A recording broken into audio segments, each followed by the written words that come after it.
بسم اللہ الرحمن الرحیم۔ میرے پاکستانیوں، جو نیا پاکستان ہے وہ کیا ہے؟ میرا نیا پاکستان نبی صلی اللہ علیہ وسلم کی مدینہ کے ریاست کے اصولوں پہ انشاءاللہ بنے گا، اور یہ ایک عظیم ملک بنے گا۔ میں آج انشاءاللہ آپ کو کہہ رہا ہوں، یہ یاد رکھنا، یہ ایک عظیم ملک بننے جا رہا ہے۔ مدینہ کی ریاست کیا تھی؟ لوگ کہتے جو 1400 سال پہلے وہ کوئی ریاست بنی تھی، جن نئی چیزوں کی باتیں کرو۔ مدینہ کی ریاست ماڈرن ریاست تھی۔ مدینہ کے ریاست کے جو آج اصول ہیں وہ مجھے افسوس سے کہنا پڑتا ہے ہمارے ملک میں نہیں ہیں، وہ آج مغربی دنیا میں ہیں۔ کیا تھے مدینہ کی ریاست کے اصول؟ سب سے بڑی بات کہ جو ریاست کا سربراہ ہے وہ جواب دہ ہے، وہ قانون کے اوپر نہیں ہے۔ قانون کی بالادستی کا مطلب سارے انسان قانون کے سامنے ایک برابر ہے۔ کوئی یہ نہیں کہہ سکتا کہ جی تمہاری جرت ہے مجھے پوچھنے کی کہ نیب کو دھمکیاں دے رہے ہو کہ تمہیں نہیں پتا میں کون ہوں۔ مدینہ کی ریاست میں 2 خلیفہ وقت عدالت میں جا کے کھڑے ہوئے، جس میں ایک خلیفہ یہودی شہری سے کیس ہار جاتا ہے۔ مدینہ کی ریاست میں حضرت عمر جیسے دنیا کے عظیم انسان مسجد میں جب ان سے پوچھا جاتا ہے کہ آپ نے کدھر سے کپڑے خریدے، انہوں نے یہ نہیں کہا کہ پتہ نہیں میں کون ہوں، انہوں نے جواب دیا۔ سربراہ جواب دہ ہے۔ آج مغرب میں سربراہ جواب دہ ہے۔ ہمارے ملک میں جو میں ابھی آؤں گا، یہ جو تماشا ہو رہا ہے، جو ہوا ہے تماشا، کہ یہاں یہ سمجھتے ہیں کہ اگر ہم ایک مقام پہ پہنچ کے سربراہ ہوں تو میں قانون سے اوپر ہوں، کس کی جرت ہے مجھے ہاتھ لگانے کی؟ میں نیب کو کہتا ہوں کہ تمہاری جرت مجھے ہاتھ لگانے کے لیے نہیں ہے۔ ہم دور چلے گئے ہیں، اور آج ہمارا جو مسئلے ہیں وہ اس لیے ہیں کہ ہم دور چلے گئے ہیں ان اصولوں پہ، وہ نظریہ جس پہ پاکستان بننا تھا۔ مدینہ کی ریاست میں میرٹوکریسی تھی۔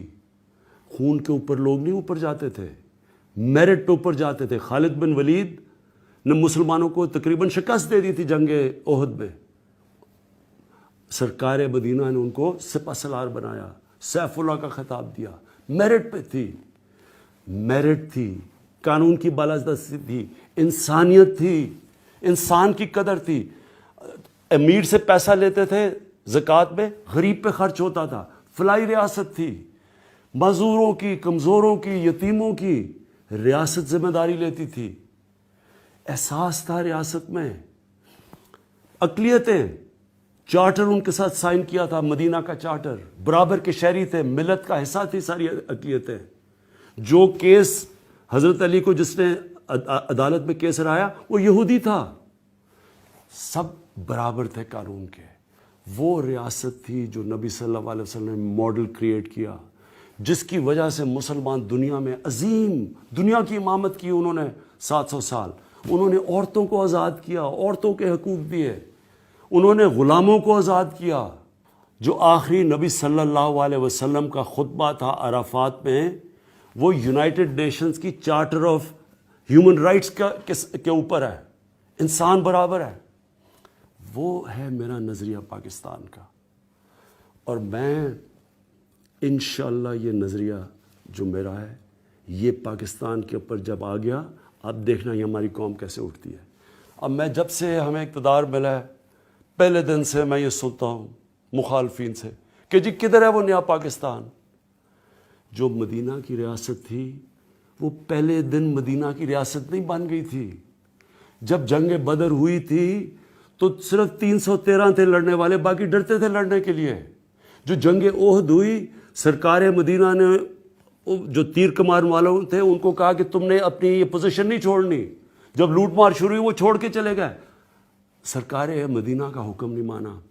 جنگ خندق تھی، مسلمان بال بال بچے، اللہ نے طوفان لے کے آیا جس سے وہ بچ گئے۔ وہ پہلے دن ایک عظیم قوم نہیں بن گئے تھے، وہ ایک پروسیس تھا۔ اور پھر وقت آیا کہ پہلے سارا عرب ان کے نیچے اور عرب ان کی حکم پہ چلا، اور پھر دنیا میں انقلاب آ گیا۔ یہ پہلے دن کوئی سوئچ نہیں ہے کہ عمران خان نے سوئچ لانا ہے تو یہ نیا پاکستان بن جائے گا، یہ ایک پروسیس ہے۔ اور میں آج آپ کو بتا دوں، اللہ نے پاکستان میں اور میں اس کا شکر ادا کرتا ہوں، وہ کام کیا جو کبھی کوئی تصور نہیں کر سکتا تھا پاکستان میں، کہ یہ بڑے بڑے برج جو آج جیلوں کے اندر ہے، کوئی سوچ بھی نہیں سکتا تھا. یہ ہے تبدیلی. کوئی یہ سوچ سکتا تھا آج اس پاکستان میں کہ جناب وہ لوگ جو قانون ججوں کو ٹیلی فون کر کے بتاتے تھے کہ یہ کرو، جنہوں نے ڈنڈوں سے سپریم کورٹ کے اوپر حملہ کیا اور سپریم کورٹ کے چیف جسٹس کو بگایا، پھر بریف کیس چلا کے ججز کو خریدا، یہ اس پاکستان میں ہوا کرتا تھا. آج ایک عدلیہ آزاد ہے. آج عمران خان نہ عدلیہ کو کچھ کر سکتا ہے نہ نیب کو کچھ کر سکتا ہے. نیب میرے نیچے نہیں ہے. نیب ان دونوں نے مل کے نیب کو بنایا تھا. ہم نے نہیں نیب کو بنایا. نیب کا چیئرمین ہمارا نہیں ہے. کوئی بھرتی ہم نے نہیں کروائی. یہ وہ پاکستان ہے جدھر قانون کی بالادستی آہستہ آہستہ آپ کے سامنے نظر آ رہی ہے. جتنا میں اب تقریباً 9.5 مہینے ہو گئے، میں نے مشکل سے 8 دن کی چھٹی لی ہے. جس ہم ذہنی دباؤ سے گزرے ہیں کہ کسی طرح ہم یہ ملک کو سٹیبلائز کریں، خوف ہمیں تھا کہ اگر ہم نے قرضوں کی، ان کے لیے ہوئے قرضوں کی قسطیں نہ ادا کی، ملک ڈیفالٹ کر دے گا. اگر ملک ڈیفالٹ کرتا ہے تو آپ کو کسی کو اندازہ نہیں ہے کہ ملک کتنا پیچھے چلا جاتا. یہاں روپیہ کدھر، ابھی تو شور مچا رہے ہیں کہ روپیہ گرا ہے، آپ کو اندازہ نہیں روپیہ کہاں سے کہاں پہنچ جاتا. بوریاں اٹھا کے روپیوں کو لے کے جا کے ڈب روٹی ملنی تھی، جو آج وینزویلا میں ہو رہا ہے. ڈیفالٹ اگر ہو جاتا ہماری ساری اکانومی بیٹھ جانی تھی. اور انشاءاللہ یہ میرا دوسرا اپنی قوم سے وعدہ ہے. میں 22 سال یہ کہتا آیا تھا کہ اس ملک کا سب سے بڑا مسئلہ کرپشن ہے. آج میری قوم کو پتہ چل جانا چاہیے کہ کرپشن نے اس ملک کو کیا کیا. یہ نتیجہ ہے جب کہ کرپٹ لوگ، کرپٹ حکمران آتے ہیں، ان کے پیسے باہر پڑے ہوئے ہیں، ان کی جائیدادیں باہر پڑی ہیں، ان کی عیدیں باہر ہوتی ہیں، ان کے میڈیکل چیک اپس باہر ہوتے ہیں. کبھی آپ نے کسی ملک میں سنا ہے ملک کا فائنانس منسٹر باہر بھاگا ہوا ہے، اس کے بچے باہر ہیں، ان کی اربوں روپے اثاثے باہر ہیں. 3 دفعہ ملک کا پرائم منسٹر، اس کے 2 بچے جو اربوں پتی ہیں، وہ باہر بیٹھے ہوئے ہیں اور کہتے ہیں ہم پاکستان کے شہری نہیں ہیں اور ہم جواب دہ نہیں ہیں. وہ پرائم منسٹر باہر علاج کروانے جاتا ہے اور اس قرضے چڑھ رہے ہیں ملک کے اوپر. 28 کروڑ روپیہ ہمارا خرچ کرتا ہے اپنے علاج کے اوپر، جبکہ اس کا بیٹا 650 کروڑ روپے کے فلیٹ میں رہ رہا ہے. کوئی فکر نہیں تھی، کوئی شرم نہیں کہ یہاں لوگوں کے کیا حالات ہیں. ادھر دوسروں کو دیکھا، ان کے ہر دوسرے دن اٹھ کے باہر چلے جاتے ہیں. ان کا کیا انٹرسٹ ہے پاکستان کا؟ کبھی یہ سنا ہے کہ یہ شہباز شریف خادم اعلیٰ، جی خادم اعلیٰ کیا کرنے گیا باہر بھاگ کے؟ چیک اپ کیا ہے جی؟ چیک اپ کے لیے باہر گیا. ایک ہسپتال نہیں بنا سکے جدھر شریف خاندان کا چیک اپ ہو سکتا ہے پاکستان میں. سارے باہر. وہ دماد ہے، وہ صاف پانی کے کیس میں اس کو پیسے مل رہے ہیں، ابھی وہ کرائے کے لیے جگہ ہی نہیں بنی اور کروڑوں روپیہ کما رہا ہے، وہ بھاگا ہوا ہے. اس کا جو دوسرا سلمان شہباز ہے وہ بھاگا ہوا ہے. اس کی 99% جو اس کی ساری یہاں پیسہ آیا ہے وہ سارا باہر سے آیا ہے. وہی یہ پاپڑ والے ٹائپ لوگوں سے جو کبھی پاکستان سے باہر نہیں گئے، ان کے نام پہ باہر پائے. یہاں سے پیسہ باہر بھجوایا ہنڈی سے چوری کر کے، اور ادھر سے یہ لوگ بٹھائے ہوئے جن سے پیسہ باہر یہاں بھیجتے. ان کو کوئی فکر نہیں ہے کہ ملک اوپر جا رہا ہے نیچے جا رہا ہے. ان کا صرف مقصد یہ ہے اپنا باہر کا پیسہ کیسے بچانا ہے. اور انشاءاللہ یہ جو ہم نے کمیشن بنائی ہے، میں آپ کو آج کہہ رہا ہوں کہ یہ انشاءاللہ اب میں اس کو پورا سپروائز کروں گا. مجھے اب ٹائم ملا ہے، میں انشاءاللہ آپ کو بتاؤں گا کہ یہ 24,000 ارب روپیہ 10 سالوں میں انہوں نے اس ملک پر قرضہ کیسے چھڑایا ہے.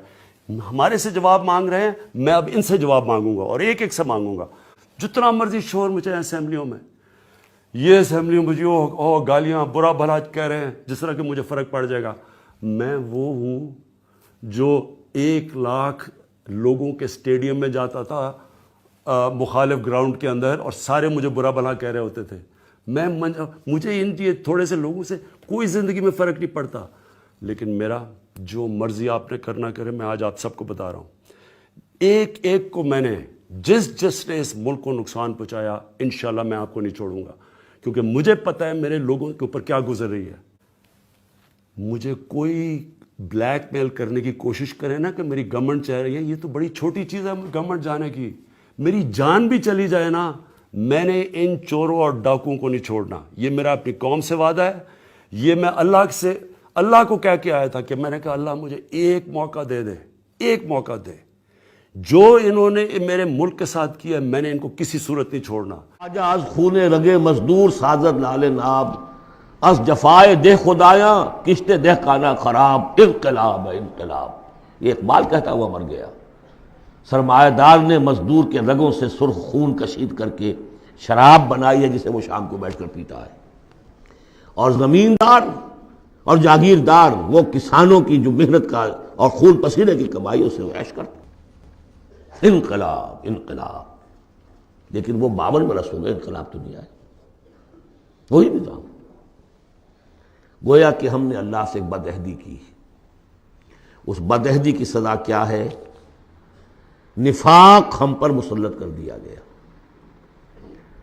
سورہ توبہ کی 3 آیات منافقین کی ایک خاص قسم بیان فرمائی، وَمِنْهُمْ مَنْ عَاهَدَ اللَّهُ، جنہوں نے اللہ سے عہد کیا تھا، لَئِنْ آتَانَا مِنْ فَضْلِهِ، اگر اللہ ہمیں فضل سے نواز دے گا، غنی کر دے گا، لَنَصَّدَّقَنَّ وَلَنَكُونَنَّ مِنَ الصَّالِحِينَ، خوب صدقہ خیرات کریں گے، بالکل نیک ہو جائیں گے۔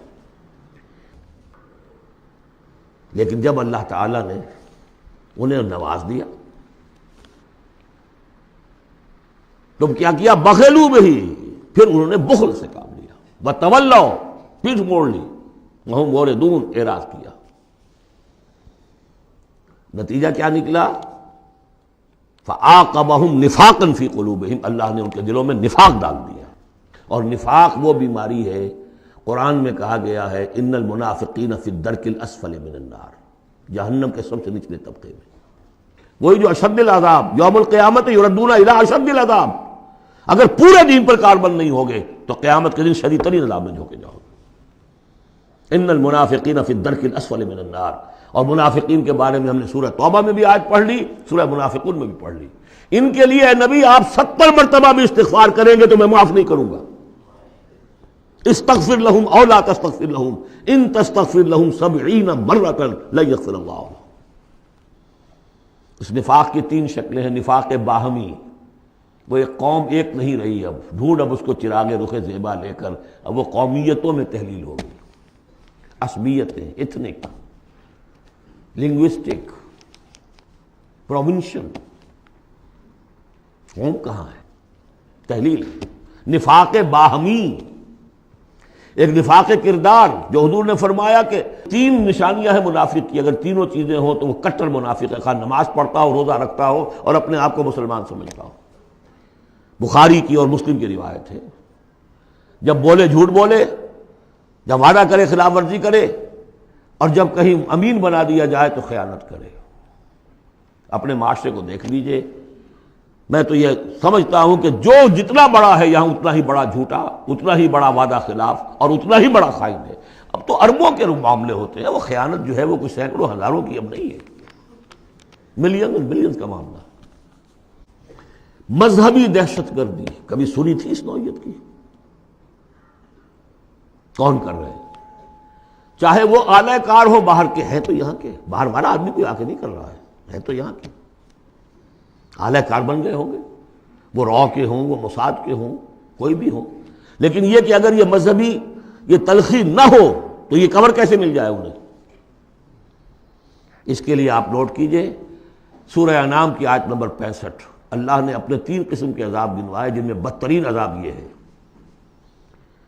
هو القادر، کہہ دیجئے نبی اللہ اس پر قادر ہے، ان یبعث علیکم عذابا من فوقکم، کوئی عذاب تمہارے سروں کے اوپر سے بھیج دے، او من تحت ارجلکم، تمہارے قدموں کے نیچے سے زمین پھٹ جائے، زلزلہ آ جائے، او یلبسکم شیعا، یا تمہیں گروہوں میں تقسیم کر دے، ویذیق بعضکم بعض بعض، ایک دوسرے کی طاقت کا مزہ چکھو۔ یہ 3rd type of punishment, divine punishment, جس کا ہم اس وقت شکار ہیں۔ 4تھے درجے میں معاشی اعتبار سے ملک تباہ ہو چکا ہے، دیوانہ ہو چکا ہے ملک۔ ادھر سے پھر ایک لہر بھی شروع ہو چکی ہے جس کی خبر دی تھی، دجال جو ہے 1 سال چند مہینے کا معاملہ ہے کہ جس میں وہ پوری دنیا میں پھر جائے گا، اور رزق کے خزانوں پر اتنا قبضہ ہو جائے گا اس کا کہ جو کفر کرے گا اس کو دے گا، باقی کسی کو نہیں دے گا۔ اور اگر رشیا میں ہو سکتا تھا کہ ڈبل روٹی نہیں رہی تھی، وہ جو فضاؤں میں جو سب سے پہلے گیا ملک، خلاؤں میں گیا، وہاں ڈبل روٹی نہیں ملتی تھی۔ وہاں ایک بوڑھی عورت کا فوٹو میں نے دیکھا تھا، شدید ترین سردی میں اپنا پل اوور دے رہی ہے ایک مچھلی لینے کی۔ یہ حال ہوا اس ملک کا۔ ہمارا جو حال ہوگا اس کو اچھی طرح سمجھ لیجئے۔ یہ جو سورہ سبا کی آیت میں نے سنائی تھی، لَقَدْ كَانَ لِسَبَإٍ فِي مَسْكَنِهِمْ آیَةٌ، سبا قوم سبا میں بھی اللہ نے فرمایا ان کے وطن میں ہم نے ایک نشانی رکھی تھی، جنتان عن یمین و شمال، دو جنتیں دی تھی ہم نے۔ پاکستان بھی دو جنتوں پر مشتمل تھا، مشرقی پاکستان، مغربی پاکستان۔ کلوا من رزق ربکم واشکروا لہ بلدۃ طیبۃ ورب غفور، کھاؤ اللہ کے رزق میں سے۔ کتنی خوشحالی تھی پاکستان بننے کے بعد۔ ہندوستان جیسی کوئی شخص داخل ہوتا تھا پاکستان سے، وہ کہتا تھا کہ ہم کسی بڑے ترقی یافتہ ملک سے اور بڑے کسی دقیانوسی ملک میں داخل ہو گئے، اور وہاں سے جو آتا تھا وہ سمجھتا تھا کہ ہم کسی ویسٹرن ملک میں آ گئے۔ کتنی خوشحالی تھی۔ کلوا من رزق ربکم بلدۃ طیبۃ ورب غفور، فاعرضوا، جب اعراض کیا تو پھر کیا ہوا؟ پھر جو عذاب ہم نے بھیجا ہے، ہم نے ان کے دونوں باغوں کی جگہ پر بس کو ان کے لیے دو جنگل پیدا باقی رہ گئے، جن میں کوئی پیلو، کوئی اور ڈیلے، کوئی کسیلی سے کچھ چیزیں پیدا ہو گئی، زیادہ سے زیادہ بیر۔ اللہ اللہ خیر صلی اللہ۔ ذالک جزیناہم بما کفروا، جو انہوں نے ناشکری کی تھی اس کا ہم نے بدلہ انہیں دیا۔ وہل نجازی الا الکفور، اور ایسا بدلہ ہم دیتے انہی کو ہیں جو انتہائی ناشکر ہیں۔ یہ تو میں نے آپ کو بتایا ہے قرآن اور سنت کے مختلف حوالوں سے کہ اس وقت پاکستان کی خصوصی حیثیت کیا ہے۔ تیسری بات یہ کہ بھارتی مسلمانوں نے پاکستان بنانے کے لیے گویا کہ ایک طرح سے اپنا فرض کفایہ ادا کیا تھا۔ انہیں معلوم تھا کہ یہاں تو پاکستان نہیں بنے گا۔ انہوں نے کس لیے حصہ لیا؟ کہ وہ اسلام کا بول بالا کرنے کے لیے، یا کم سے کم امت کا اکثر حصہ 2/3 تو بچ جائے اس سارے دباؤ سے کہ جو آ رہا تھا۔ تو اس حوالے سے ان کا بھی تو ذمہ داری کا بوجھ پھر ہمارے کندھوں پر ہے۔ وہ جو جھیل رہے ہیں آج، معاشی طور پر وہ پست ہیں، ملازمتیں انہیں نہیں ملتی ہیں، تعلیم گاہوں میں ان کو داخلے نہیں ملتے ہیں، ان کی زبان ختم کر دی گئی ہے۔ اب ہندی زبان میں ظاہر بات ہے کہ اب تو پھر بھی وہ ایک نسل، لیکن 2 نسلیں تو بیت گئیں کہ جو اس تعلیم کی، اس زبان کی وجہ سے وہ پیچھے رہ گئی۔ یہ سب کچھ ہوا، کیوں جھیلا انہوں نے؟ یہ جو ہم پہ گزری سو گزری مگر شب ہجراں، ہمارے اشک تیری عاقبت سوار چلے۔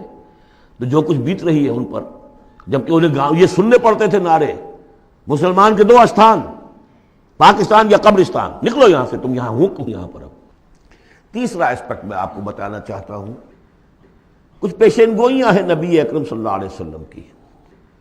ان پیشین گوئیوں میں اس خطے کا بھی ایک رول ہے،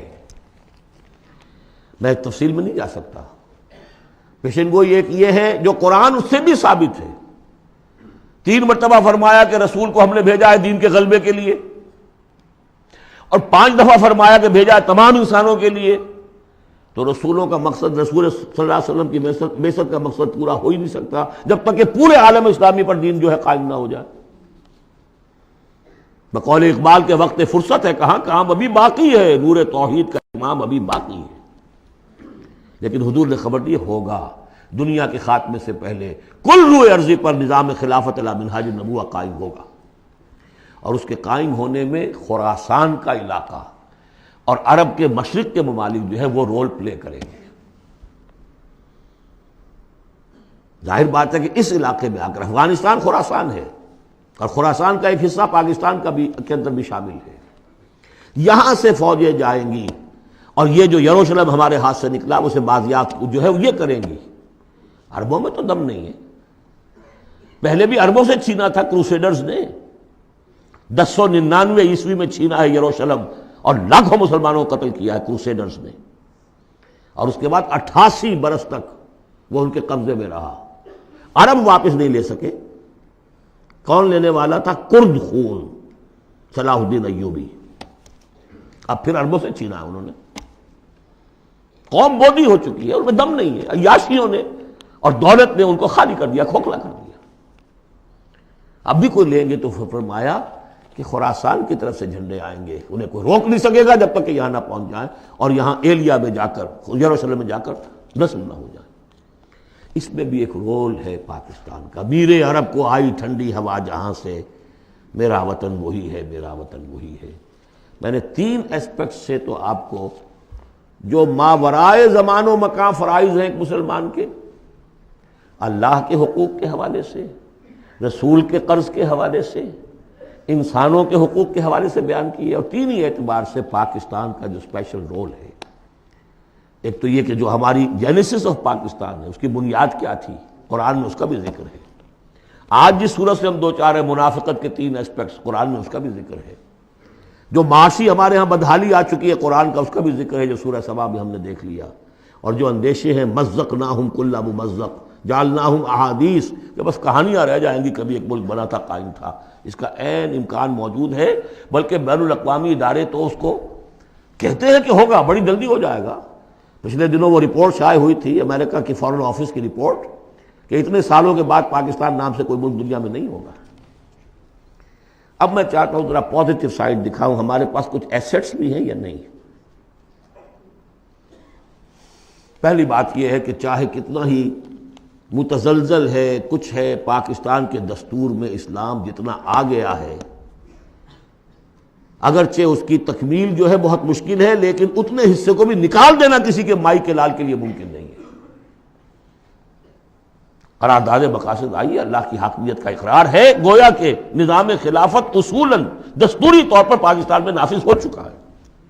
ایسے جیسے میں مسلمان ہوں، چاہے میں عمل نہیں کر رہا اسلام پر، مسلمان ہوں، ہمارا ہر شخص مسلمان ہے چاہے وہ عمل نہیں کر رہا ہے، اسی طرح پاکستان مسلمان ملک بن گیا ہے جب اس نے کہا sovereignty belongs to him and not to us۔ حاکمیت اللہ کی ہے، اور ہمارے ہاتھ میں جو اختیارات ہیں وہ ایک سیکریٹ ٹرسٹ ہے، اور یہ سیکریٹ ٹرسٹ استعمال ہوگا اسی حاکم مطلق کی دی ہوئی عائد کردہ حدود کے اندر۔ یہ ہے لا الہ الا اللہ، دستوری زبان میں یہ لا الہ الا اللہ، ان الحکم الا للہ لہ الملک۔ پھر یہ کہ ایک بہت بڑا ایسٹ یہ ہے، بہت سی تحریکوں، بہت سے مصنفین، علامہ اقبال، مولانا مودودی اور بھی بہت سے مصنفین کی مسائل سے پاکستان میں جوان، ادھیڑ اور بوڑھے عمر کے لوگوں کی بہت بڑی تعداد ہے جو 2 چیزیں ان کے اندر موجود ہیں۔ نمبر 1، انہیں یہ معلوم ہو چکا ہے کہ ہمارا دین اسلام دین ہے، مذہب نہیں ہے، یہ پوری زندگی کا دین ہے، معلوم ہے۔ وہ دور گزر گیا جب کہ سمجھا جاتا تھا کہ بس نماز روزہ دین ہے، کچھ لوگ اب بھی ہیں، لیکن یہ معلوم ہے سب کو کہ یہ کل زندگی کا دین ہے۔ عبادت کا مطلب صرف نماز روزہ نہیں ہے، پوری زندگی میں اللہ کی بندگی ہے۔ وہ تصور دی ہاتھ سے دے کر اگر آزاد ہو ملت ہے، ایسی تجارت میں مسلمان کا خسارہ۔ ہوئی دین و دنیا میں جس دم جدائی، حبس کی امیری حبس کی وزیری، جدا ہو دین سیاست سے تو رہ جاتی ہے چنگیزی۔ یہ اقبال کا پیغام تھا، وحدت دین و دنیا، دنیا کو تابع کرنا ہے دین کے۔ اور یہ کہ بہت سے لوگوں کے دلوں میں اس کی امنگ بھی ہے، خواہش بھی ہے، جذبہ بھی ہے۔ افسوس صرف یہ ہے کہ ایک تو بٹے ہوئے ہیں بہت، اپنی سیاسی مصلحتوں میں اس کو پیچھے رکھ کر اپنی پارٹی، اپنی شخصیت، اس کو ابھارنے کی فکر ہے۔ ایک خلط مبحث بہت تھا کہ کیسے دین یہاں لائیں، غلطی سے یہ سمجھا کہ الیکشن میں حصہ لو، ووٹ مل جائیں گے تو اسلام نافذ کر دیں گے، لیکن اس میں سمجھتا ہوں کہ اب بہت حد تک کمی ہو گئی ہے۔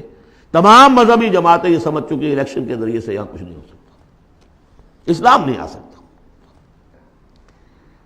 تیسرے یہ کہ ایک عظیم قرآنی تحریک الحمدللہ اس ملک کے اندر قائم ہوئی اور چلی۔ کبھی سنا تھا؟ اپنے بڑوں سے پوچھ لیجئے، کبھی 6 گھنٹے بھی نماز تراویح کے لیے لوگ کسی مسجد میں رہے؟ پورا قرآن کا ترجمہ، درس قرآن کی محفلیں، 500 700 آدمی جمع، جبکہ کوئی سیاسی نعرہ نہیں، کوئی اختلافی بات نہیں۔ جو لوگ رہے یہاں پر 25 دن جنہوں نے مجھے سنا ہے، کہیں کوئی اختلافی فرقے وارانہ کوئی بات؟ قرآن ایز سچ، قرآن سمجھو۔ یہ تحریک جو ہندوستان میں شروع ہوئی تھی شاہ ولی اللہ دہلوی سے، الفاظ الکبیر انہوں نے لکھی، قرآن کا ترجمہ فارسی میں کیا، ان کے 2 بیٹوں نے اردو میں اس سے پہلے ترجمہ کرنا گناہ سمجھتے تھے لوگ. آج بھی بعض لوگ ہیں جو ترجمہ پڑھنے کو گناہ سمجھتے ہیں، بس قرآن پڑھو اور ثواب حاصل کر لو. ہے بہت بڑی جماعت بھی ہے جو یہ کہتی ہے. مسئلہ پوچھنا تو عالم دین سے پوچھ لو، تم خام کا ترجمہ کیوں پڑھتے ہو؟ تمہارے دل میں شکوک و شبہات پیدا ہو جائیں گے. بس پڑھو اور پڑھ کے ثواب لو. یہ شاہ ولی اللہ نے جب فارسی میں ترجمہ کیا انہیں قتل کرنے کی سازش ہو چکی تھی. اس نے اتنا بڑا جرم کیا، اتنا بڑا گناہ کیا. بلا لیے گئے تھے سرحد کے علاقے سے پٹھان قتل کرنے کے لیے. اور مسجد جو فتح پور کی ہے دہلی کی، جو چاندنی چوک کے ایک سرے پر ہے، وہاں درس حدیث دیتے تھے عصر کے بعد، اور اس کے بعد وہ نکل رہے تھے مسجد میں باہر، وہ کھڑے ہوئے تھے قتل کرنے کے لیے. لیکن کچھ اللہ نے ایسی ہیبت ڈال دی اس وقت ان کے دل پر، کوئی ایسی ان کی شخصیت کا اثر پڑا، وہ حملہ نہیں کر سکے. بہرحال یہ تحریک شروع کی انہوں نے، قرآن کو ایک اوپن کتاب بنایا، کھلی کتاب، پڑھو اس کو، سمجھو اس کو. لیکن الحمدللہ اس کا اگر یہ ملک نہ بنتا تو شاید یہ تحریک ایسی آپ کو یہاں نظر نہ آ سکتی. مواقع ملے ہیں ہمیں، اللہ نے ہمیں سہولتیں دی ہیں. آپ کو معلوم ہے کتنے مہینے تک ہر ہفتے الہدا کا پروگرام جو ہے پورے ملک میں، جو یوں سمجھیے کہ نیشنل حکم پر ایک ہی وقت میں، اور وہ ٹیلی کاسٹ ہوا. غلغلہ ایک پیدا ہو گیا تھا کہ نہیں اسلام قرآن مجید کا. اگرچہ یہ کہ بر وقت جو ہے اس ملک کے اندر جو مغربیت کے پرستار ہیں، جلدی انہیں ہوش آ گیا کہ یہ تو طوفان جو ہے ہمارے لیے مصیبت بن جائے گا، تو اس کے لیے جو بھی کیا وہ آپ کو معلوم ہے. مجھے اس سے کوئی غرض نہیں، ویڈیوز ہیں، آڈیوز ہیں، میری دعوت پھیل رہی ہے. دنیا میں جہاں چلے جائیے آپ، جہاں اردو پڑھنے والے، اور اب تو میں نے 3-4 سال سے انگریزی کی ٹانگ توڑنی شروع کر دی ہے. امریکہ جاتا ہوں تو انگریزی کا، اس لیے کہ پہلے میں یہاں تو گھبراتا ہوں انگریزی میں تقریر کرتے ہوئے. یہاں کے لوگ بڑے حساس ہوتے ہیں کہ ذرا یہ لفظ انہوں نے ٹھیک نہیں بولا، اب وہ مسکرائیں گے. ان کے اپنے اپنے ایکسنٹ ہیں، اپنے اپنا ہے، وہ کیا بول رہے ہوتے ہیں، اور ان کی توجہ ہوتی ہے سننے کے لیے یہ کہہ کیا رہے. تو الحمدللہ کہ اب تو میں جاتا ہوں تو 1.5 مہینے میں ایک دفعہ، پچھلی مرتبہ میری ایک تقریر اردو میں ہوئی ایک جگہ پر، باقی سب انگریزی میں. پورا یہ میسج انگریزی میں جا چکا ہے عربوں کو، لوکل وہاں کے افرو امریکنز کو، پھر وہاں سے ہو کر مختلف، وہ تو نرس سینٹر ہے امریکہ اس وقت، وہاں سے جہاں جہاں وہ چیز پہنچ رہی ہے. تو اب اس کا کوئی نتیجہ انشاءاللہ نکلے گا، اور اس کا مرکز اللہ نے اس ملک کو بنایا. یہ ہمارے وہ ایسٹس ہیں کہ جو ہمارے پاس ہیں، ہمیں دیکھ لینا چاہیے ہمارے کچھ ہے بھی کہ نہیں. فاتقوا اللہ ما استطعتم. لیکن یہ کہ یہ معلوم ہو ہمارے ملک کی بھی بقا اسی میں ہے، اس کا استحکام بھی اسی میں ہے. یہ کشتی ڈوبتی ہے تو ہم ڈوبیں گے، یہ تیرتی ہے تو ہم تیریں گے. خالص دنیاوی اعتبار سے بھی سوچنے کی بات ہے. اور پھر یہ کہ اللہ کے ساتھ وعدہ خلافی کی اس سے کہیں زیادہ سزا کہیں مل نہ جائے. مشرقی پاکستان جب علیحدہ ہوا تھا کتنی بڑی سزا ملی تھی. 93,000 قیدی مسلمان قوم کا اس ہندو کے پاس جس پر کہیں 800 برس حکومت کی، کہیں 1000 برس حکومت کی. بیڑوں بکریوں کی طرح انہیں ٹرکوں میں لاد کے لے کر گئے ہیں، جیسے ڈیرہ غازی خاطر بکریاں اور بھیڑیں آتی ہیں لاہور میں ذبح ہونے کے لیے. ٹائیگر جرنیل اور اپنا جو ہے پستول پیش کر رہا ہے، یؤتی الجزیۃ عن ید وہم صاغرون. اور اندرا گاندھی کو کہنے کا موقع ملا We have avenged our 1000 years defeat.